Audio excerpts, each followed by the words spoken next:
and welcome to my channel. Today I want to share with you my first impression from my new set of acrylic paint pens. I decided to purchase them because I was in huge need of decent opaque pens which would be able to mask black lines. Among all my Posca, which I absolutely love, unfortunately I don't have normal greens. Greens which I own, they are more emerald green or turquoise green, and I wanted something in light pastel colors and also olive greens. And you also know that I am a huge fan of art materials gathered by colors. And this manufacturer, I think that they are Tooli-Art. They had various sets. They had purple, pink, I believe, also blue colors, but I decided to start testing them from the green set. If I like them, I will purchase other sets. I purchased them on Black Friday and price was reasonable, not the lowest. I think that in the end for each of the pens the price was a little bit less than $1, so probably I paid 20 USD or maybe 19. So what I got? First of all, I was attracted that they have a quite thin tip, very similar to the tip which I prefer on Posca. For Posca it's 1M and it's 0.7 millimeters. And the same size I have here.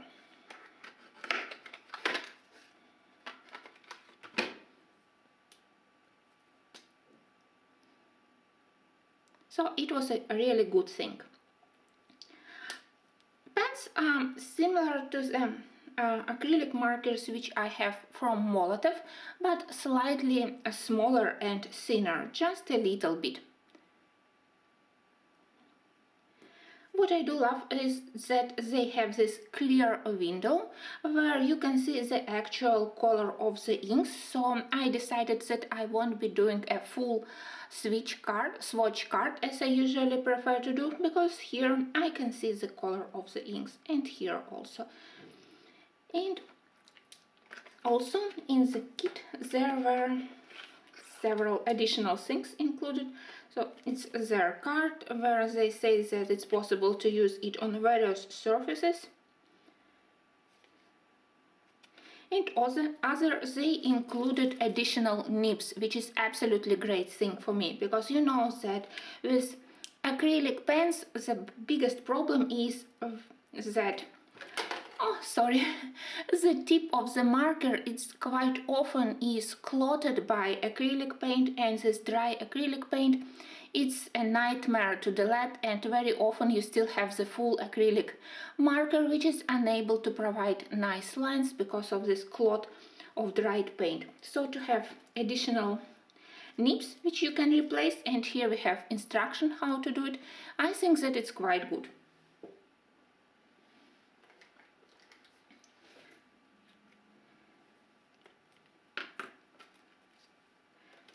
In the set we have greens in cool range, then regular greens and warm greens. And it's also a very good thing. Here we have markers. They don't have names, instead they have numbers, but at least it's possible somehow to distinguish them, so it's quite good. They have names here. So far I managed to use only 2 of them. I tried them in mythographic book when I did this dragon, and my first impression was quite favorable. The ink almost exactly match color on the cap, so it's quite easy to select color you needed. This window allows you to see how full or how empty is your marker. Inks are quite nice, opaque, and they were perfectly capable to mask black lines, so first impression is surprisingly good. I don't know, I need to experiment how they would behave after some time. As I said, I hope that the tip won't be knotted, won't be dirty and dried after some time. I try to rinse tip of the marker each time with warm water after each using, but you know that sometimes it's not enough. But at least first impression is quite favorable. I did exactly like you need to do with all markers. I shaked them, then pressed couple of times and acrylic ink started to flow from the tip. There were no leakage problem and flow was quite good. Well, and I think that let me show you couple of similar colors, maybe like a cold green 4, green 4 and a warm green 4, and we will see color difference. Of course, if my opinion change after some time, I will share with you if I have some problems with these markers in the future, but for now I think that it's a good product, and probably after some time I will purchase other sets in various colors. I definitely want purple and pink and maybe also blue one. So I think that for now this product I can recommend.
Probably the main reason why I started to search for some other brands of acrylic markers, especially in green range, it's because I'm quite unhappy with the colors of green Posca which I currently own. I know that in Posca range they have some natural, more natural looking green colors like apple green, but somehow I can't find them in smaller size with the nib like 1M or 1MR, which I prefer. Usually they have 3 or 5 code, so they have bigger size, which I usually prefer, and I can't purchase them individually with the delivery to my address. Somehow I managed to find even such an rare colors of Posca as ivory and beige purchased individually and delivered to me, but I was quite unlucky with greens. That's all greens which I currently own. In my favorite set of Posca, here with the pastel colors, this green is probably the least frequently used pen, because I can't use it for deleting black lines on leaves. This one is more for doing water. It can be used for ocean waves probably. It's more bluish green. And to do normal leaves, I don't have any normal colors. I have currently this pastel green. You can see that it's definitely not for the leaves. I have this smaller size and it's metal. It has nice shiny color, but again, it's very helpful for mermaids, for mermaids' tails, for example, but again, not for botanical coloring. This one is called green, but still it's not bad, but usually I prefer to use much lighter green color along the edge of the leaf, so it's also not very helpful. And finally I have this one, which is quite pretty, but it has a little bit of glitter, and somehow it's not opaque, it's more transparent. You can see that this one also is transparent. The same thing goes with this Posca. This one probably my favorite. It has very delicate shining, but still, again, not for botanical colorings. That's why I was extremely happy to find these markers. I'm sure that colors like this, or this, or this definitely will help me to get better results when I color leaves and when I need something in very light, probably a warm yellow-green colors to outline my leaves and to get rid of the black lines. So I have very big hopes towards these markers, and I hope that for some time they will work without being dry or clotting their tip. I hope that in my future colorings you will see them more frequently.